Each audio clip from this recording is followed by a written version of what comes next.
What up, everybody? Welcome to Shooting the Shit podcast with Coach Derek, brought to you by CrossFit Mob Lab. We're here in the original lab, which is my garage, where I started the company at back in 2021. Obviously, we only had about 8 clients back then. Now we're over 140, so good for us, right? Today's podcast, episode 4, is probably one of the most meaningful podcast interviews anything I've ever done, even talking into this damn camera by myself, of course. um, Regret and the fuel for greatness, right? Regret can be a special tool if you understand it and know how to use it. Most of why I do what I do today is because of regrets of when I was younger, not making the right decisions and choices and things growing up. And that's the reason why I am so disciplined and do what I do today. So today's podcast is not about self-pity. Okay. I don't have any self-pity for myself or what I've been through. I feel like everything that I've been through molded me and shaped me into the person that I am today. I wouldn't be who I am here standing in front of nobody today with this camera in my garage if it wasn't for mistakes, regret, loss, failure, quitting, anger, stupid, everything. Okay. The reason why I wouldn't call myself successful, but I guess the reason why I am so successful today is because of how much of a sack of shit I was when I was younger and all the mistakes I made and all the shit I've been through. It didn't happen all at once. Little building blocks, failure, regrouping, building myself back up and coming back after it. I was never out of the fight, even though I got knocked down a bunch of times. So remember that shit. Those of you that are going through any hardship right now, it doesn't last, okay? It's true when they say tough times don't last, and tough people do. Good news, though, I got a new table, aka a reverse hybrid that I never use. Works perfect for a podcast, all right? All right, so anyway, I'm going to start this story by one of the biggest regrets I've ever had in my entire life. So any of you people out there that are going through kind of a similar situation, make sure you leave this shit on because it's going to be, I talk too damn much. So when I get going, I don't stop. So just listen to the whole fucking thing, all right? Even if you have to pause it and listen to the rest later, whatever. Just keep listening. I promise you, it will do you some good. All right, so one of my biggest stories of regret, which is a story that I've never really shared with too many people, okay? People that know me personally on a different level have probably heard this story from me before, but I don't really tell it that often. This is also a pre-recorded podcast, meaning it wasn't filmed today. I filmed this video way in advance, and I've been sitting on it for months, contemplating when I'm going to put it out, because I always feel like it's not the right time, even though no time is ever really the right time.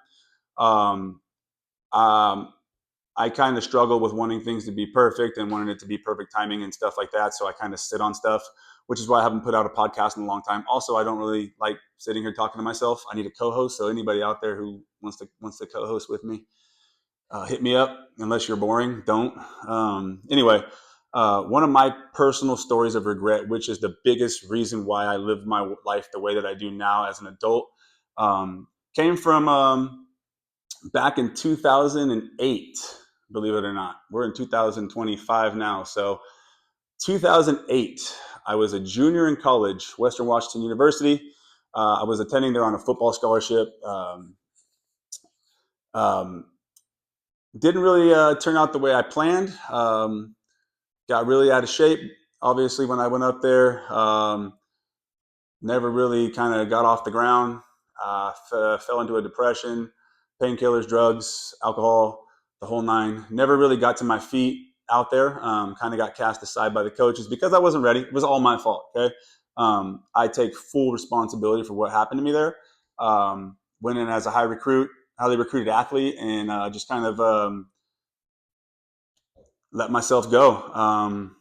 What can I say? That's all I can really say about that situation. Those of you that know my story about that, which will probably be another story because I can't do that today because I got to keep this one a little short. All right.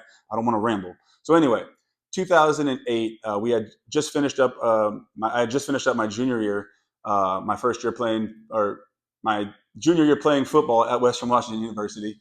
Um, we had just came back from winning um, our bowl game. We ended up going 8-2 that year. We won the Dixie Rotary Bowl. Came back in to hear about what was going to be happening, for the next semester, and came to get our itineraries for meetings and all that stuff. And we were on campus maybe a week. I don't even remember what this time was. Maybe this time was around February, maybe. Yeah, I think maybe February or March, maybe March. Anyway, we all were getting ready to show up to a team meeting, and we got called into a special team meeting, and where we were told by the dean of admissions and our coaches that the school was cutting the football program. Those of you that have been through that, it sucks. It hits you out of left field, especially when you work so hard for something. In my case, I worked hard to get there. I didn't work hard to stay there. Again, that's a different story. But anyway, we were told that they were cutting the football program, and they were going to be bringing in all these colleges to have meetings with us, and they were going to set up a whole recruiting thing to help get us out if we wanted to continue playing our careers in college. We could have stayed there and gone to school and finished out our degrees. So they honored our scholarships. I chose to say fuck it. At the time, I was in a really, really, really deep, dark depression. I had no confidence. I pretty much let myself go mentally and physically, and was just kind of hanging on by a thread. Definitely not the person you see now in front of you guys today. Um, for me, it was more of an excuse for me to say, hey, like, now I can go home with no shame. Like, you know what I mean? Before it was, I didn't want to tuck my tail between my legs and tell everybody that I quit. So I left and went home, So now I had an excuse. Oh, they cut off football program and I'm depressed now. And I decided to come home, So I kind of had a crutch now, which I made the decision that I was just going to go home instead of stay there and finish out my degree, or take one of the many scholarship offers I had to go finish out my senior year at a different school like the rest of my teammates did. Big regret for me. Okay. Something that I got to live with every day. And it really, really bothers me every day. Anyway, we're going to kind of get into it a little bit more. So after that period, we had about a month period where we were just meeting with all these college coaches. We had colleges coming from everywhere. Guys just trying to sign us left and right, transcripts, the whole nine, strength and conditioning test, all that stuff. And I just showed no interest in any of it, because at that point I was like, I'm done. I don't want to do this anymore. It wasn't that I didn't love football anymore. I just didn't love myself anymore. I had probably gained maybe 30 pounds, and I was overweight. I was out of shape. I was depressed. I was drinking a lot. I was taking painkillers pretty much every day, and just had no interest of doing anything besides sitting on my couch and doing nothing. Stopped doing my schoolwork. I got put on academic probation. Coaches tried to help me and tried to get some information for me to steer me on the right path. And I just, like any other immature kid who kind of closes themselves off, because I'm not really an open book, never really was. Told everybody it's okay, I'm fine, I'm just going to go home, I have other plans, stuff like that. But really, I was just dying inside. I wanted help, but I was too ashamed to ask for it. And I wanted to continue football. I just didn't know. I didn't want to continue football the way I was. I wasn't all in anymore. I wasn't really in at all anymore. I had kind of took a path out of it and couldn't really find myself back into it because I was so lost. Immaturity. I don't blame myself. I was a kid. I never really had a mentor or anybody to guide me or help me through hard situations, and I didn't know how to deal with what I was going through. And I felt like I couldn't talk to anybody because I couldn't show weakness. So basically ended up saying, okay, well, I'm just going to go home. So wrote it out. My head coach at the time, shout out to that guy, because he tried to help me pretty much the entire time I was there. But I was just, again, a closed book, young kid, didn't trust anybody. Went up there out of shape, stayed out of shape, got back in pretty good shape during the season, but he always kind of stayed on me and checked in on me, but in a way that a grown ass man would, you know. If you don't want it, why would they want it? Why do they want it? They shouldn't want it more than you. Okay.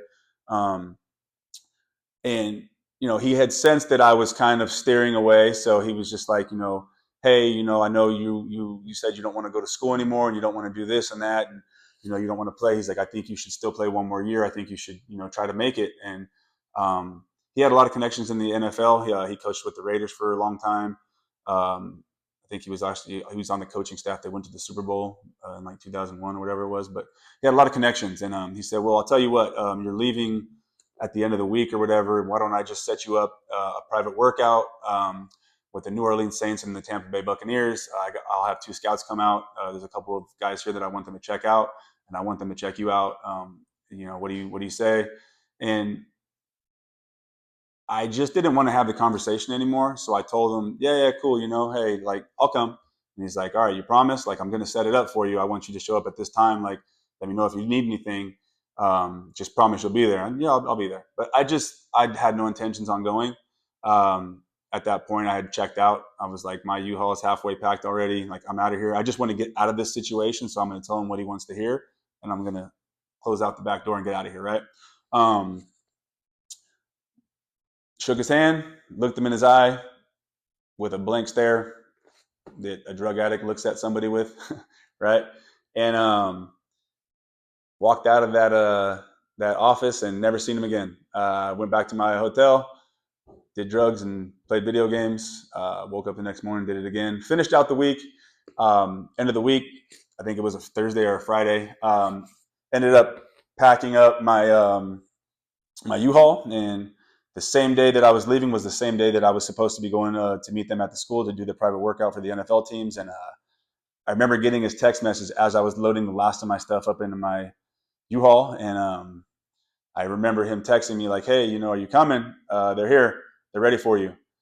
And back then, we had the little phones that you open and close. And I remember opening it and looking at it and just going, click.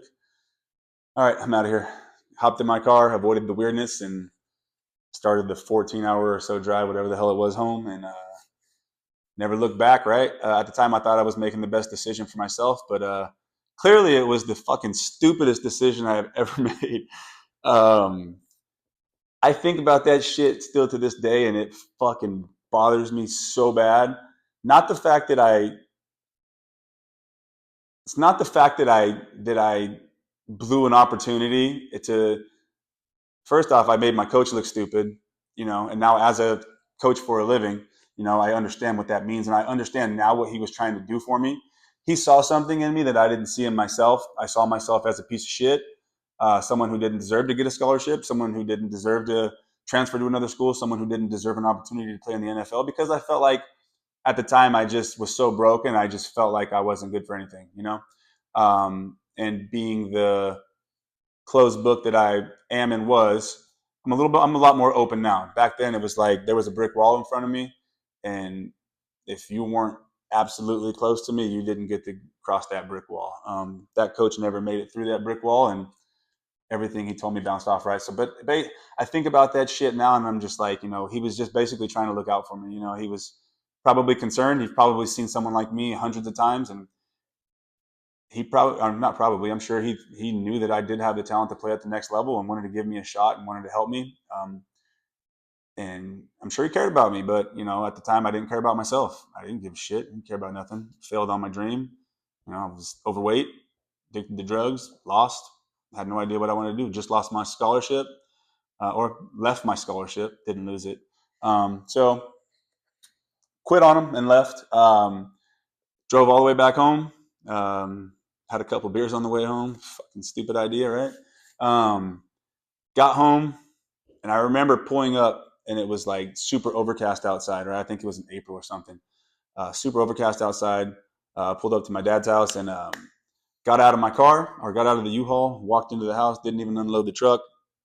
Walked into my room, and I remember everything just being dark and cold, and like there was nothing was in there, right? Because I was up at school, all my shit was in the U-Haul still. So walked in, and I just remember like as soon as I opened the door, it was like instantly this pain overtook my body, and like I just I broke down and just into tears and cried, and thinking about like, what the fuck did I just do? Like I just left a hell of an opportunity to come back to this, an empty house and an empty body and empty heart, empty mind, empty spirit, empty soul. Like my spirit was just like that empty, dark, cold room. I had no idea what to do.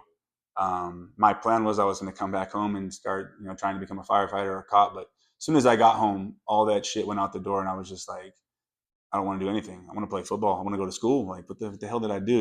And it took me going home. Um, it took me going home and walking into my bedroom to realize what a mistake I made. But at this time, like I said, I was 21, I think, 21-year-old kid, 20-year-old kid. Um, you know, popped a couple painkillers, fell asleep, woke up, popped a couple painkillers again, emptied out the U-Haul truck, went on about life, right? But that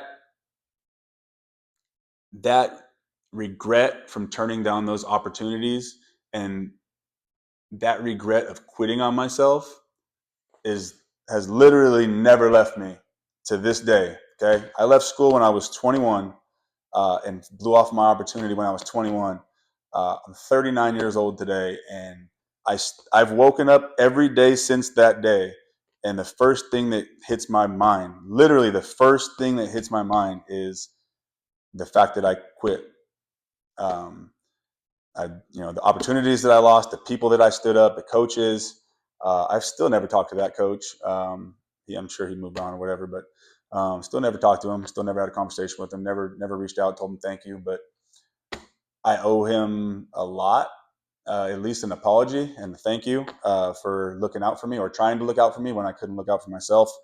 I understand now as an adult what he was trying to do for me because I try to do that with people every single day. And I understand how frustrating it can get when you just can't get through to somebody that you care about. I've dealt with friends and family members who are on drugs, or also members of my community at my gym who are on drugs, or kids who are lost, or you know if you name it, dude. I've got clients of all shapes, colors, sizes, and fucking backgrounds, and it's very hard to deal with somebody who won't open up to you, and who won't trust you. And I understand now what that coach was trying to do for me. At the time, I couldn't see it, but now I do, and I just want to thank that coach. Um, if he ever sees this podcast, hit me up. Let's have a conversation. But thank you. I appreciate you. As an adult now, throughout my 30s, I feel like I've been extremely successful. Started my own business, service 140 plus members at my gym, plus softball teams, football players, athletes, um, physical therapy work, whatever you name it. I probably deal with over 280 people total, maybe daily. And I try to pass that message on to them as much as I can. Um, and it's frustrating to me because I see a lot of myself and a lot of these kids and a lot of these adults. I've lived about 50,000 lives in one. Okay, I've been all over the place, but I see a little bit of myself in everybody that I coach. There's some people that I see that are a lot like me at their age, or a lot like me at one point in my life, and I try to share things that I've been through to let them know that I'm at their level.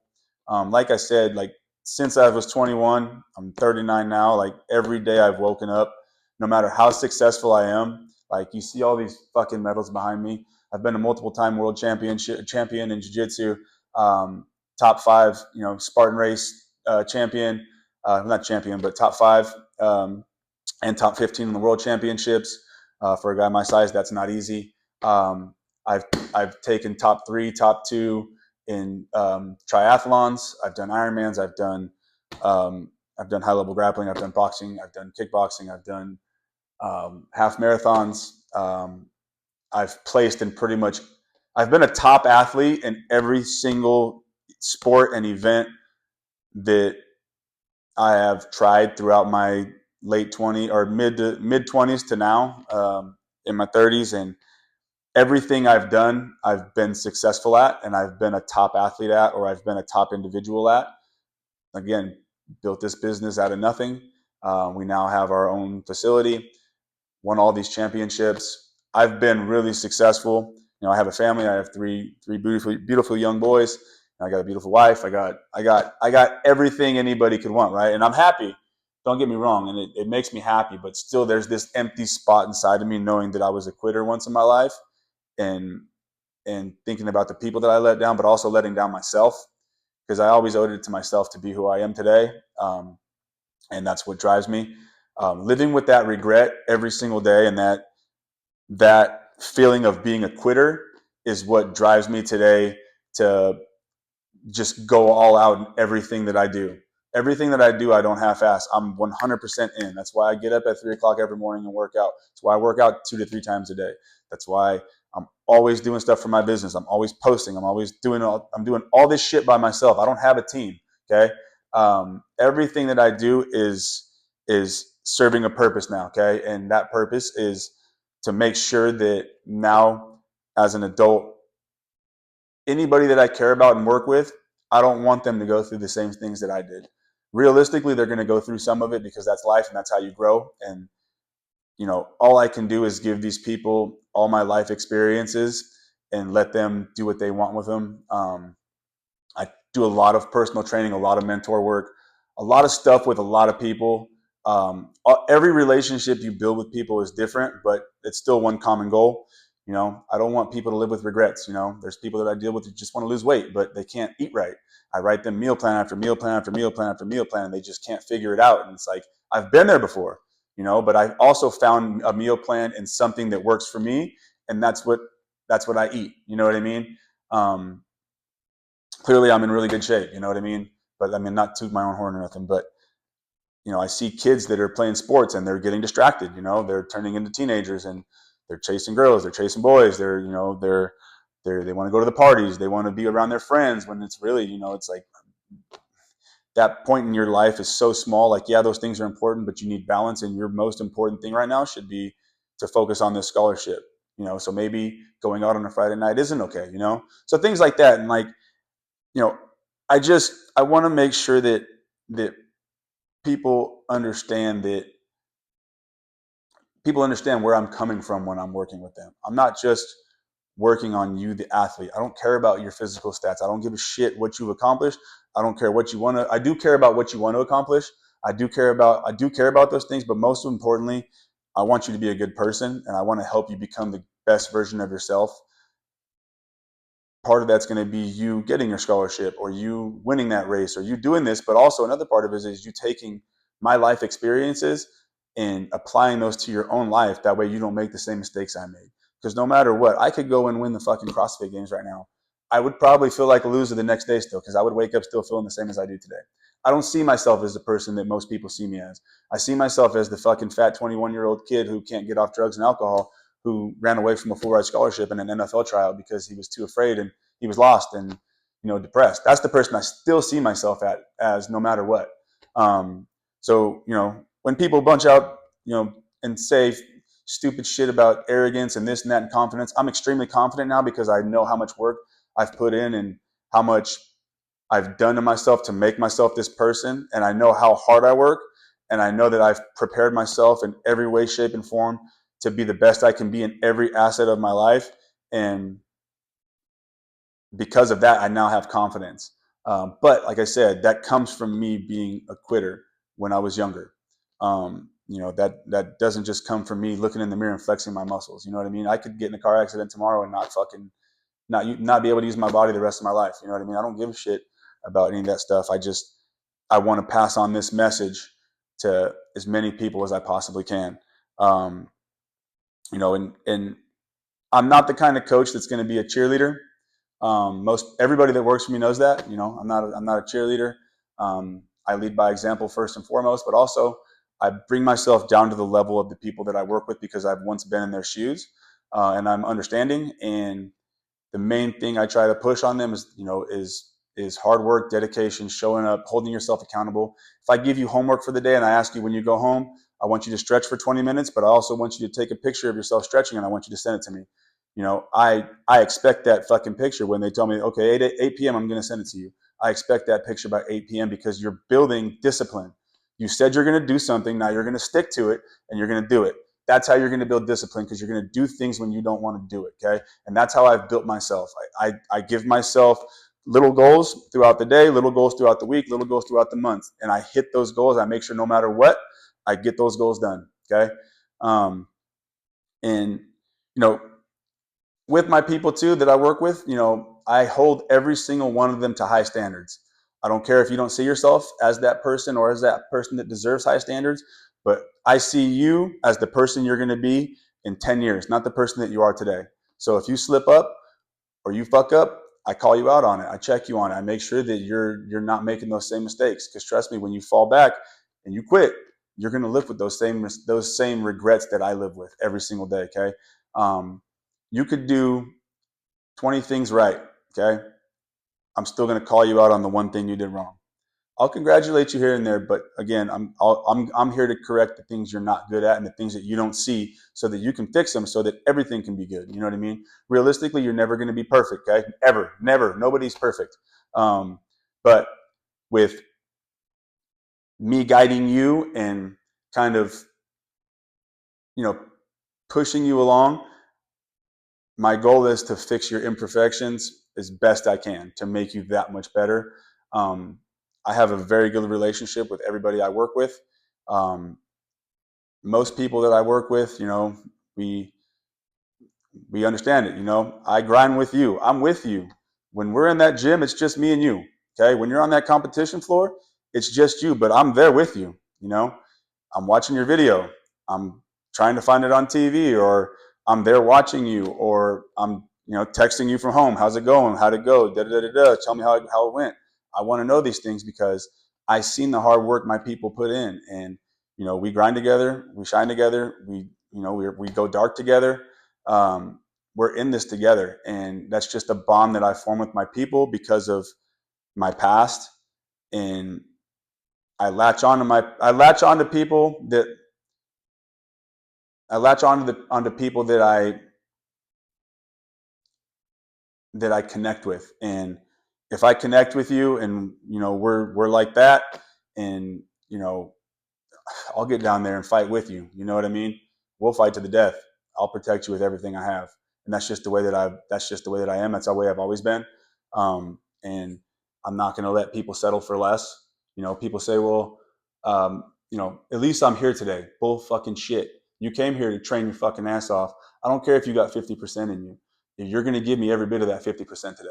I don't care if you got 100% in the tank. If you only got 50, you're going to give me 50. Okay. But that's just me holding you accountable and making sure you know, you understand that there are consequences to your actions if you don't hold yourself accountable and you don't stay dedicated to your craft and you don't do what you say. If you tell me you have a goal of this by this date, you're gonna make that fucking goal over my dead body, because I'm gonna push you to that goal and I'm gonna make sure that you fucking stick to that goal. I'm gonna call you. I'm gonna text you. I'm gonna call you out. You know what I mean? And people who work with me know it. And I have to, because I don't want to see people go through the same mental mind fuck that I go through every day. I can handle it now because I'm not fully at peace with it, but I can look at it and understand from an outsider's point of view now that I was supposed to go through pain, regret, quitting, because it helped mold me into the person that I am now. So now I can take that and give it to people. And that's kind of how I cope with it now. I understand God has a plan for me. He had a plan for me my entire life. And it wasn't until I accepted that plan that that pain kind of mended itself. Um, the way that I deal with that now is I pour it into everybody else, and I make sure that I guide them at the best of my ability. And also with that too, you build relationships with people, and not a lot of people know a lot of the little things that I have, that I work with people that I mentor with, stuff like that. And you know there's certain when you and another person are connected and you're training, you're doing all this stuff,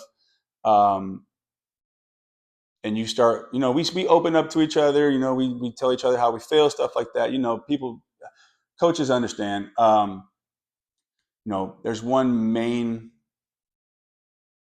thing that I use, not main thing, but there's one small thing that I use too. Also, is with the loss of my my best friend growing up, who was like my brother. I call him my brother. He is my brother. We lost him at the age of 18. Um, most loyalist man I ever, most loyalist man, kid, whatever I've ever known. Would give you the shirt off his back. Um, just down for his people. Unfortunately, he was murdered when he was 18, but I used a lot of the life lessons that I learned from him in his small time here. Now that I also start to apply to everything else, and you get to a certain stage with me, and I let you in on some of those things, and I don't share them with everybody. But the people that know and who have got to see and got to hold and got to see, kind of through the brick wall that I hold up and give to my people, the people who actually get to see that are very far and few in between. Um, um, the pain, the regret, the feel, all that stuff too. Like, one of the main tools I use is I use this chain too, in remembrance of my brother. So his jersey number was 21. Most people don't know why I always flaunt the number 21 and why I always say 21. Uh, um, it's because of him. That was his football number. Also, as kids, we we were big fans of primetime Deion Sanders, and we both wore his number. He was a year ahead of me, so we both wore his number. So that number was big to both of us. And um, you know, I use this chain a lot too to kind of remind myself, about the lessons that he taught me, and and to keep myself in check. But also, I use this as a story to tell my members. Not my members, but the people that I get close with, that I'm on a different level with. And those of you that kind of know the story, um, know what this chain represents. And very, very, very few people get to see this, and very, very few people get to put it on. Very, very few people get to wear it. Few people get to hold it. Out of the thousands of people I've trained over the last 15 years, maybe a handful have gotten to touch this, and to hear the story. Okay. But this is another tool that I use when I kind of get down. And I'm not going to go into it because this is very private. If you know, you know. If you don't, there's a reason why you don't know. But this is again, this is probably my most prized possession and tool that I use for myself. Again, he taught me a lot of life lessons, and I learned a lot from him. But anyway, um, regret. I don't want to live my life with any more regrets. I haven't in over 12 years. Again, this reminds me of when I kind of get off track, or when I'm doing something I ain't supposed to be doing. I remember, don't live with regrets, because someday it's all going to be over. One day you're not going to be able to be that athlete anymore. One day you're not going to be able to you know do the things you do. One day it's all going to be over, and you're going to be that old man on the porch telling all your stories, or on a podcast. But again, one more time for effects, huh? Again, big tool. And that's the way I pay homage to my brother too, and kind of show him his love. Having yeah, just anyway, people can see that. So again, the people that know. If you've worn it before, or you've held it in your hand before, or you've heard the story, which I talk about often, but to select few people. Uh, Again, don't live with regrets. And those of you that know, you know. But anyway, going back in this, let me check my notes.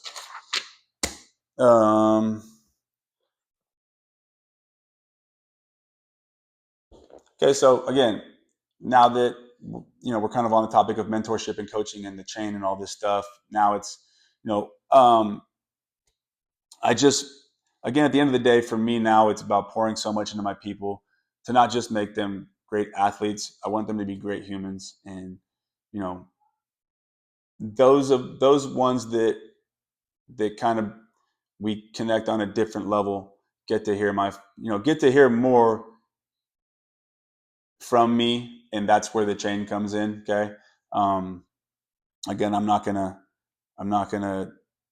keep talking about it because it's kind of private. But again, if you know, you know. If you don't, there's a reason why you don't, or why you don't know yet, right? Um, um, so again, combating through that.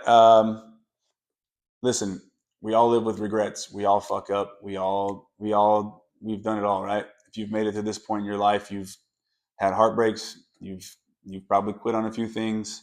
Um, but listen, your regrets, your fears, your whatever it is, they don't have to destroy you. Okay.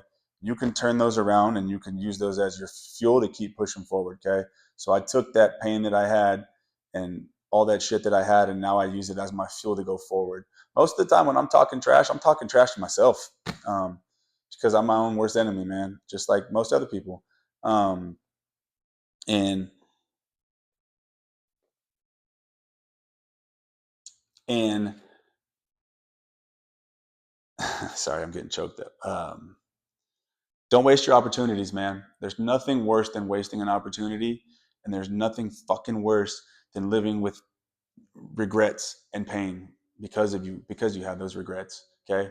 um, Distractions, keep the distractions out. Don't let anybody pull you away from what the fuck you love to do. Don't let anybody control you. Okay. Make sure that when you look back, you have good memories. um, and It's never too late to make your purpose, right? I I started coaching full time, or not full time, but part time when I was 27. So I was on drugs from the age of 21 to 27. Um, Painkillers mostly. The fucking Vicodin, the everything, whatever painkiller, you name it, I took it. That and then alcohol, numbing it. But from the age of 21 to 27, got completely lost because of the pain of quitting and doing all that shit, and it destroyed me, man. But it didn't keep me down. I eventually quit it all. Obviously, those of you that heard my story, you know, quit it all cold turkey by myself. Got back into the gym, got myself back into shape, and all of a sudden, I started getting all these opportunities, right, to train people. I'm like, why the fuck do people want to train with me? Like, I'm just a quiet guy in the gym that wears a hood and fucking in earbuds and keeps to myself. But people saw that discipline of me showing up every day and, hey, can I work out with you today? And I'm like, well, sure, dickhead, just stay out of my fucking way, right? But it was little things like that that kind of pushed me. I never pursued coaching. Coaching found me. I never wanted to be a coach. I tried coaching. I coached 1 year of high school football and I hated it, and I never did it again, and I never will do it again. Um, but as much as I tried to step away from being a coach and training and being a trainer, whatever you want to call it, it just always pulled me, and I gravitated towards it. No matter how much I tried to push it away, people just kept gravitating towards me and pulling me in. Um, when I finally took the opportunity to start coaching and doing all that stuff, like, it was like a breath of fresh air. It was like me opening up to people all over again. I felt alive again, like I did when I played football. And um, I never pursued it, and I never pursued clients. I never pursued anything. They pursued me. There was something that I had that they wanted to know about, that they were curious about. They saw my discipline in the gym. They saw the way I worked. They saw the way that I carried myself, and people were just always attracted into training with me. And it just kept growing. And I, I never pursued clients. I never pursued anything. And people just, hey, I want to train with you. Can you meet me at the park on Saturday? I'll give you $50. Like, well, fuck, I guess. Okay. Hey, can you train my kid? They got football coming up. Da, da, da, da, da. I'll pay you fucking $4,000 to train him in the off season. I'm like, whoa, what? At the time I had a 9 to 5 job. I was just, I was just working. To me, I was just like, whatever, like some extra money, and But no matter what I would do to try to pull myself away from coaching, opportunities just kept coming, you know. Like I've had a job as a cardio kickboxing instructor, as a Muay Thai instructor, as a jiu-jitsu instructor, as a boxing instructor, as a boot camp fitness coach, as always a mentor. And I've never sought out mentorship. People just seek out my mentorship because I don't think I'm worthy of being anybody's mentor because I see myself as a quitter, right? Um, Also now with my own business, now I'm a CrossFit coach, level 2, and I'm a mentor to other people in my gym and other coaches. And you know, I was against working with kids for the longest time, and now I'm doing strength and conditioning for softball teams and for football teams and for all this shit. And it's like I never felt like I was worthy to be a coach to anybody because I was that guy who quit. But then it wasn't until I came to terms with look at everything you've done since then, and what what good is what God put you through, which was 6 years of complete darkness, and you made it out the other side. What good does that do you if you don't reach back and grab the next person? And I've just always seen it as I should never celebrate victories alone. Every time I move up in life, I try to take as many people with me, whether they're clients, family members, friends, uh, people in my communities and my gyms. I try not to leave anybody behind. Unfortunately, that's life, and you're going to have to leave people behind. But I try to help as many people as I can, especially if I see something different in you. If I connect with you on a different level, you obviously know who you are, and we have a different relationship. And I'm always trying to keep those people on their toes and make sure they're doing what they need to do. Um, and I've never really sought out. I didn't even set out to open up a gym. I just had a small group of 8 people that I like to work out with that I changed this garage into a gym with that sprouted into a community of over 140 people and sports teams and all these opportunities working at San Quentin with the prisoners over at San Quentin, helping them get jobs and helping them get their CrossFit certifications, and in the works and trying to get them gym equipment, and trying to get them their own gym so that they have opportunities. Like these are all opportunities that just came to me. I didn't go chasing any of it. I've never really chased anything. I don't chase jobs. They just come to me. I don't chase money. I don't chase attention. I don't chase any of it. But it all comes to me. But I feel like now it's because I have a purpose, and that purpose is to share my story with as many people as possible and try to help somebody, because at one point in my life I needed that help and I needed that talk, and I found motivational videos from Ray Lewis, and that saved my life. Like no shit. Like his motivational speeches saved my entire life, and I wouldn't be here if I didn't hear that shit. And now, as much as I hate doing it, I hate doing videos. I don't even like doing podcasts. I don't have no one to talk to, but I know that somebody out there needs to hear my voice and understand that, here's this successful guy that did all this shit. Like at one point he was a piece of shit. I'm a sack of shit right now. Maybe I should change, um, not to put anybody down. That's not what this podcast is for. But, you know, um, even if my video gets one fucking view and it saves that one person's life, I've done my job. And it settles me a little bit more about my past and decisions that I made and stuff like that. So um, just remember that every point in your life is a building block. Okay. You're building greatness is going to be unreachable, but you're going to do little things on the way that are going to be little victories that are going to make you who you are. They may not seem like it at the time, but when you look back, you're gonna see like, oh shit, all these things I've done. Like this is what I tell people all the time. Competition is nothing more than a test, man. That medal don't mean shit if you didn't work for it. I don't care about how talented you are. I care about how you perform under pressure. Okay, I care about how you treat your teammates. I care about how you pick up your teammate who just made a fucking error and wants to kill himself. Sorry, not kill himself, but wants to hide under a rock. I care about how you go and pull that fucking person up and tell them it's okay, and tell your teammates that they should do the same. Okay, that's the people I want to build. I want to build leaders of our future of our country. I want to build leaders in the gym, outside the gym, and through my story now, I feel like I can help people do that. So now, like I said, like that's why now I can be comfortable with who I am, because I know I went through what I went through for a purpose, and that purpose is the purpose that I'm serving today. Um, again, um, I I ramble on a lot. I'm going to cut it now because I feel like I've been talking too long. But anybody out there that's feeling like shit and needs someone to talk to, or needs mentorship or whatever, always hit me up, man. I'm on Instagram. I'm on Facebook. I'm not hard to find.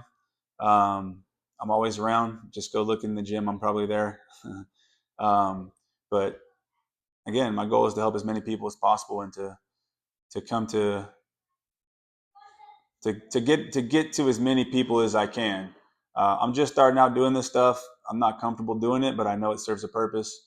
I've got a you know I've got a voice that I have to use, and I'm starting to book not motivational speeches, but mentorship speeches, stuff like that. I'm not a public speaker. I don't look forward to it, but it's a new challenge for me. So again, if you need someone to come talk, hit me up. But if you're a person who's in need of some help or some assistance, some mentorship or something, and you got a problem, I ain't hard to find, man. Come and find me. But anyway, we're gonna go ahead and leave it at that. What I want everybody to do is go ahead and just reflect on this podcast, and maybe a regret that you had in your life, and think about it now, how it's serving a purpose in your in your present. Um, a mistake, a regret, something that you're living with that's bothering you. Like I said, there hasn't been a day since I woke up since I was 21 that I haven't thought about that day that I quit. Um, so everybody out there regrets something. Come to terms with it. Figure out how you're going to defeat it. Um, there's always something you can do. You went through that hard time for a purpose. Now you need to figure out what that purpose is, and you need to serve it. Um, use it as fuel. Don't use it as pity. Turn that shit into fuel, man. You can win, man. You can win at life. It sounds kind of corny, but you really can. Um, Again, I'm out of here. Sorry, taking up too much time. You know where to find me. If you guys want, you can leave comments down below. I'm trying to build this YouTube channel, trying to build the audience, trying to get everything together. So I need your guys' help. So like, share, subscribe, leave comments down below. We could chat. All right, everybody. We're signing out. Let's just go one more time, huh? The infamous 2-1, huh? Shout out my brother, man. All right, guys. 2-1.